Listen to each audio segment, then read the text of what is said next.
Recording. And here we go.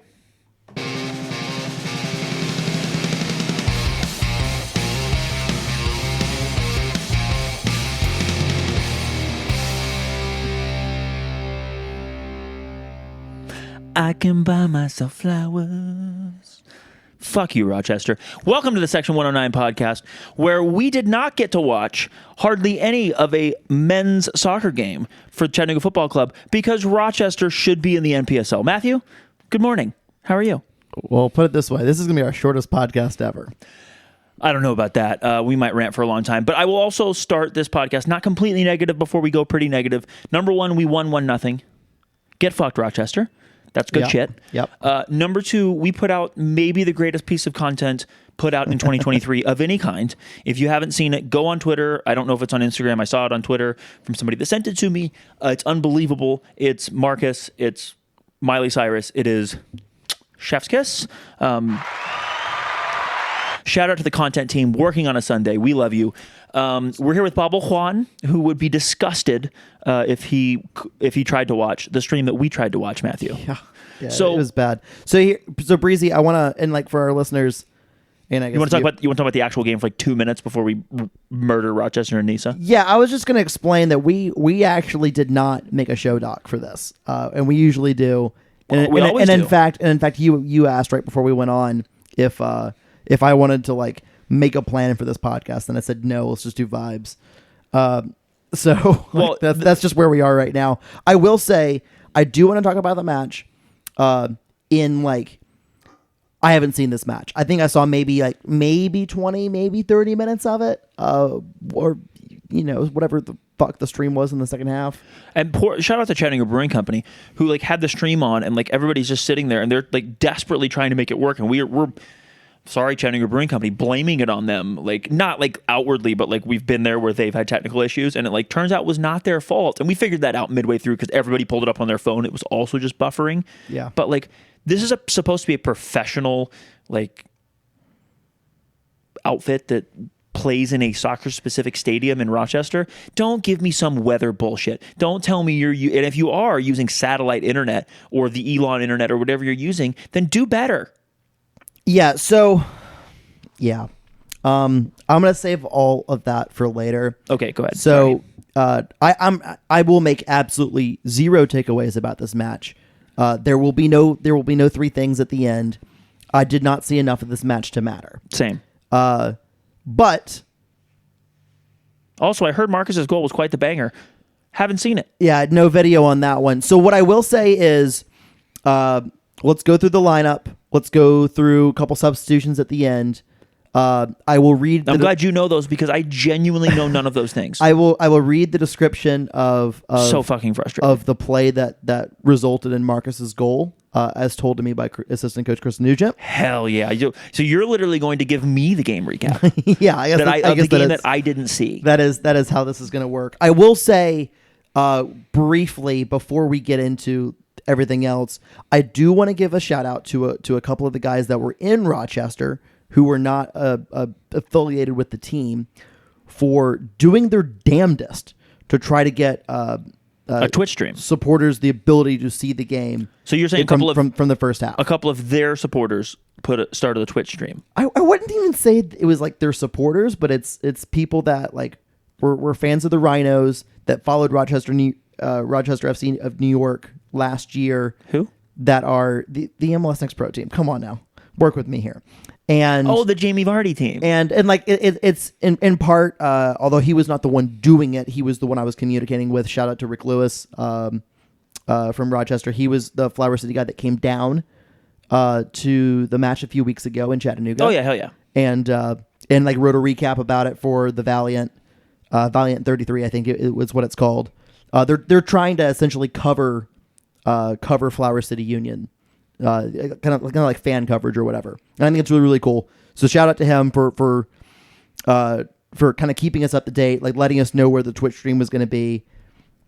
They absolutely, like, those people did what they could to help out. And fuck Flower City Union and fuck NISA. So let's get into the lineup here. In goal, no surprise, Jean-Antoine. You call him Sean Antoine? Jean. Oh, there we go. Okay. Jean Antoine. I thought Jean had a new name I didn't know. Across the back line, it was no surprise. Colin Strickland at right back, Anatoly Prepelica at right center back, Aiden Bowers at left center back, Joseph Perez at left back, Richard Dixon at the 6, McGrath and Alex McGrath and Luis Garcia Sosa As inverted eights? is center midfielders in front of him. You had Mattia Mwape getting the start again at right wing, and you had one. Wish I could have seen if the Rustbuster worked. Fuck you, Rochester. One Louis at left wing. Marcos Nagelstad was in goal, was in goal. That was wild. Well, he was in goal at least once during that game. Was the starting striker up top. Thank God his goal comes. Do you know how angry I would be, and I'm already pretty angry, if there hadn't been a women's game where I used so much of my emotional energy earlier on in that. There was a stretch. I might have gone back on Twitter. I might have gone against my thing and reactivated my Twitter account. There was a stretch where I kind of came to the realization because of the women's game and because of the emotional output and the come from behind draw that I almost borderline just didn't have the capacity to care. And it was so NISA that I few times I've been around that track. I'm just not a hollowback girl. Also, we were up 1-0. Had we been tied the whole time, it helped a lot. Yeah. But also, it was the brilliant realization of, and I guess the game was going on. They were trying to help us get a Twitch stream. The Twitch stream, by the way, captures the goal. The camera was just pointed in the wrong direction because they were working on the audio at the time, trying to get ready for the second half, essentially. And I think Rick sends a message to the NISA Slack or whatever, and he's like, Chattanooga he was like, it's halftime and it's 1-0. And we're like, number one, it's halftime. What? There was actually a game going on this entire time. Also, and he's like, oh yeah, by the way, you guys scored. It was a banger. Another really frustrating thing is that NISA put out, and I don't know, there could be some lost in translation here somewhere, but NISA put out a thing and said we're experiencing weather delays and the game is delayed. That apparently was a lie. Well, it wouldn't be the first time the NISA's lied about something before. There was no delay, and the reason was because Davis and I and you and other people were at the bar, and I was like, I guess it's weather delay. We're trying to turn the game on, and he was like, it's not a weather delay. I just texted Jordan, and Jordan said they're playing right now, and it was like, what? What do you mean they're playing right now? He's like, yeah, I said there's no delay. Now, maybe there was a 5-minute delay or something, and so there was no significant delay, but it certainly sounds like, and I've not spoken to anybody from the team other than that interaction, certainly sounds like NISA lied and said there was a delay because Rochester couldn't get their stream together. It wouldn't be the first time NISA's lied about something. Wouldn't be the first time on Saturday NISA lied about something. Yeah. So let's go back to the 44th minute. And I'm going to take you through. Please. I'm going to take you through the goal. And I need to stop yelling at NISA. Yeah, keep going. We'll get there. There'll be time for that. Good vibes here. Very, Good vibes very here. soon. And so Chris Nugent sent me a message and said, totally played a ball in behind for Luan Louis. He did well to keep possession and cut it back for Marcus at the top of the box. Marcus takes 2 touches and bent it far post. It was a great finish. Now, I don't... Marcus, does anyone love playing against any team more than Marcus loves playing against Flower City? Yeah, he's got He has 6 goals in Rochester. Or 4 goals in Rochester. Because it was 4 in the first game. I think it was 2 in the next game. He had a goal against them at home, which is, 7? This now makes 8. But isn't that 6 away? Would be 7 away. In 2 years, yeah. I love it. No one loves playing against Rochester or against any team more than Marcus loves playing against Rochester. Now, this is going to be pure speculation. And I've not. Well, this podcast does not stand for that, Matthew. and I've not watched. There's about 18 minutes of the Twitch out there, and if the camera was pointed in the wrong direction, there's a chance it catches the beginning of this movement.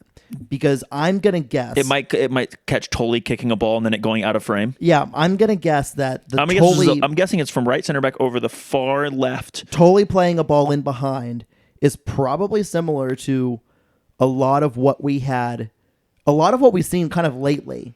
We don't know if it came, early on in a move where we might say lacking patience a little bit, or if that was just what was available. Because in the game at home in Chattanooga, Flower City was actively trying to compress the field. Yes, and pretty successfully. At times, going long and in behind is just something you have to do to be able to stretch the team out a little bit.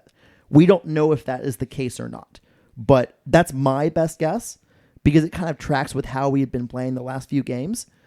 And obviously great job to Juan Louis for keeping possession and getting a ball to Marcus, and great job to Marcus for what sounds like an absolute banger that we're never going to see. Yeah. And then also shout out to the defense and Jean. We don't know how active or involved Flower City was in the attack, but it's another clean sheet for Jean-Antoine. That's another clean sheet for the defense. Still only one goal allowed, and that was a dubious penalty. So that's kind of where we were. Controversial penalty. We did not make any subs until the 89th minute. Now, we did get to see like a little bit of the second half on 11 that night. I didn't. It is available, like in the post, like whatever was streamed is available now on 11.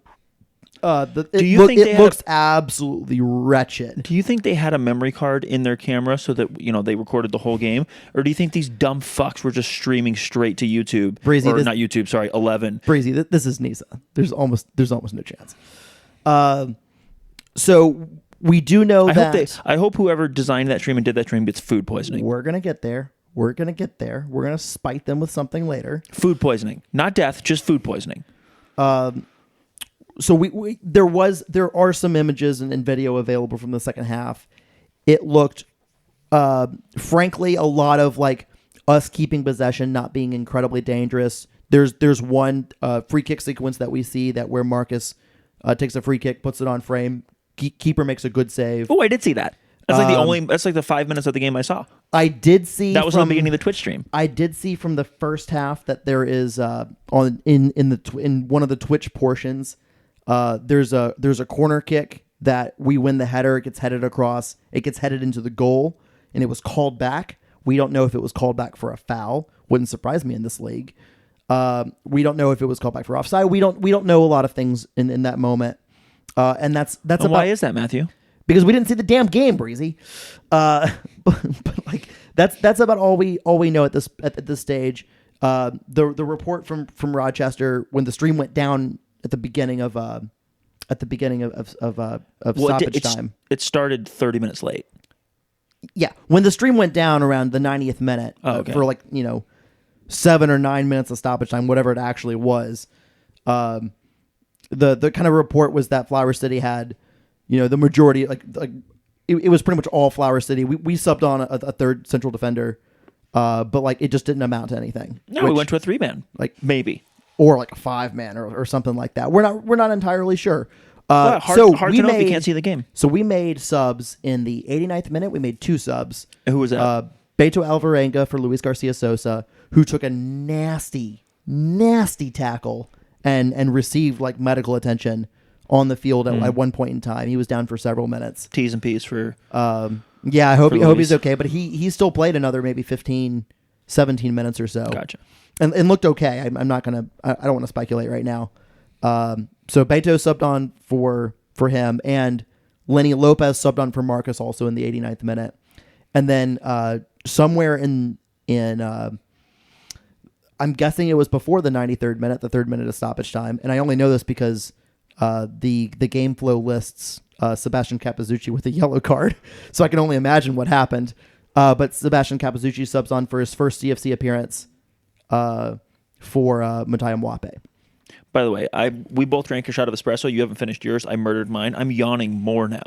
I don't understand what is going on. So that's basically all I can tell you. I could have gone back and tried to watch more of the second half.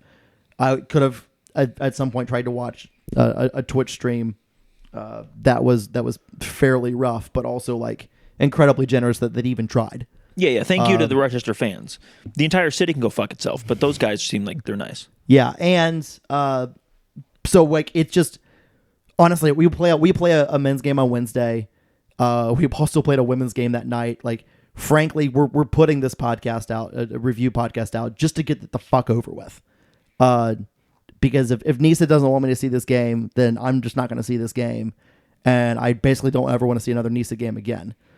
Well, I want to see us lift the trophy and then piece the fuck out. Yeah, that'd be great. Yeah. Turn my mic up. Say it again with your chest. So like that's where we are right now.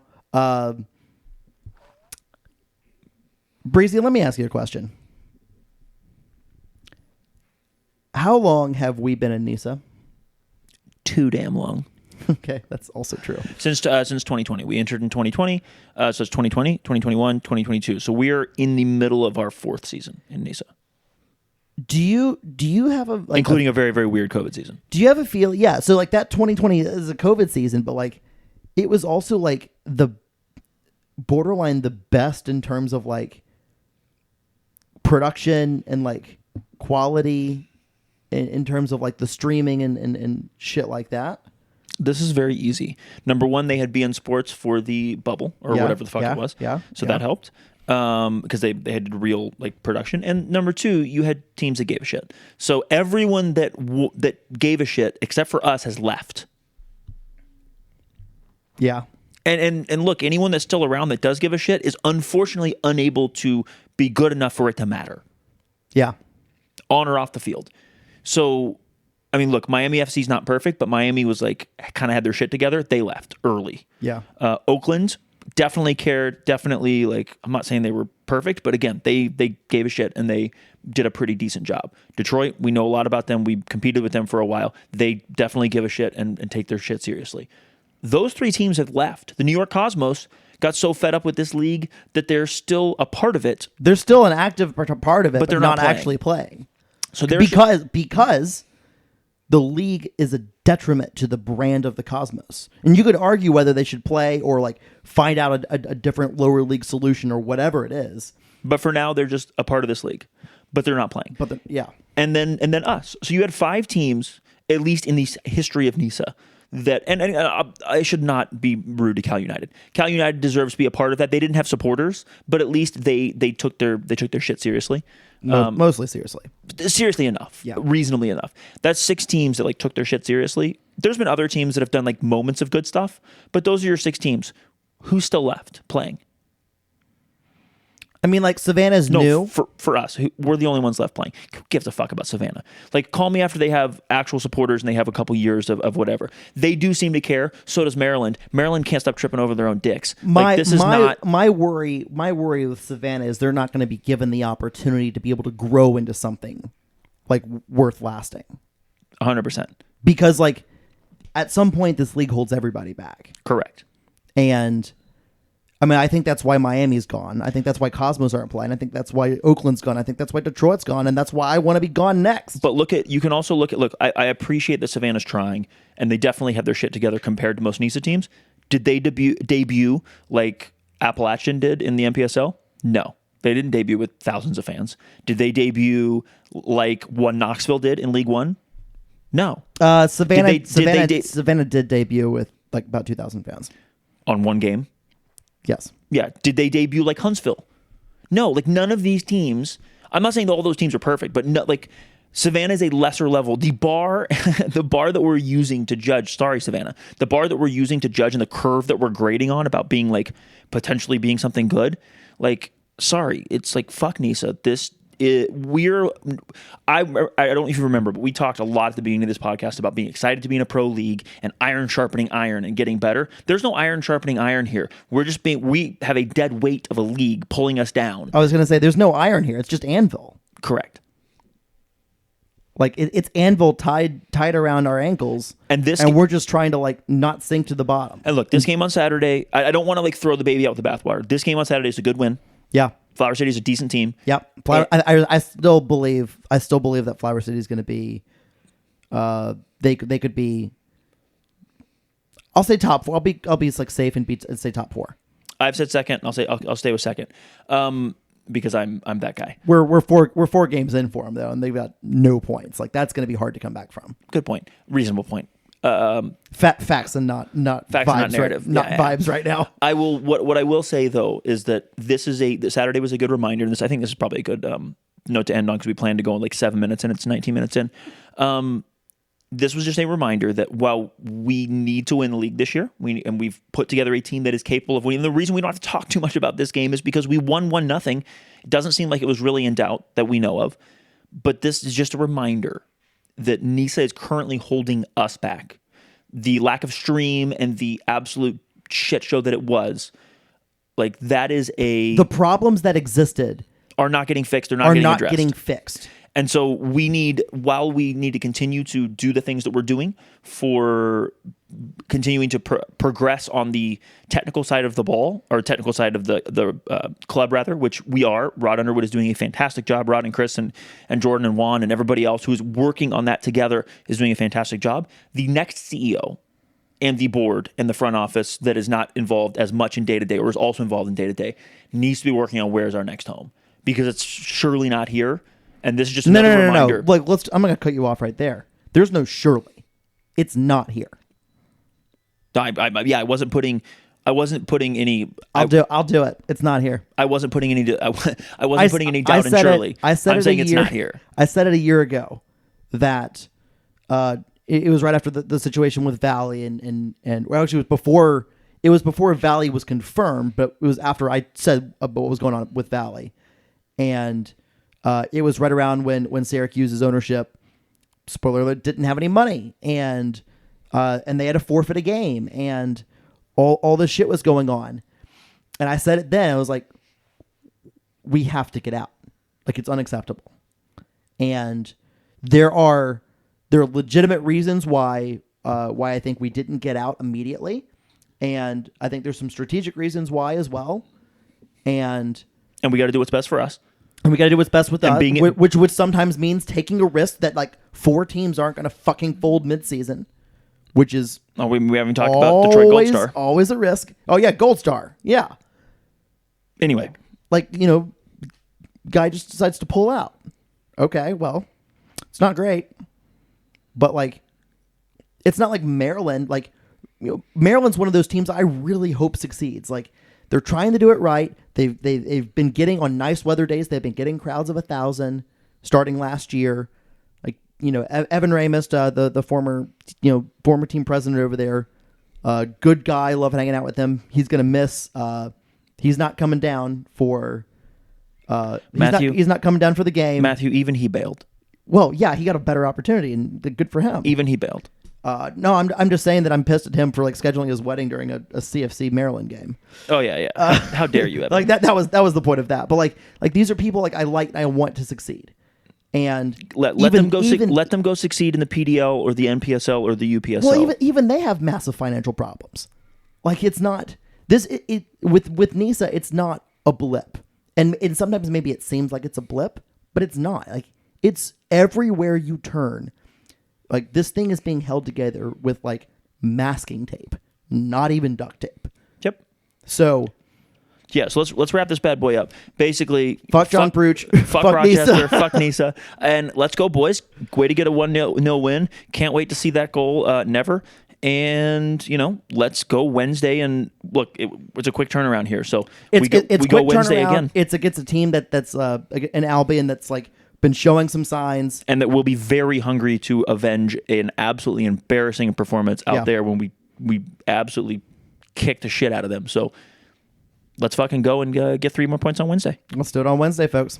See everybody Wednesday. Thanks for listening. Peace.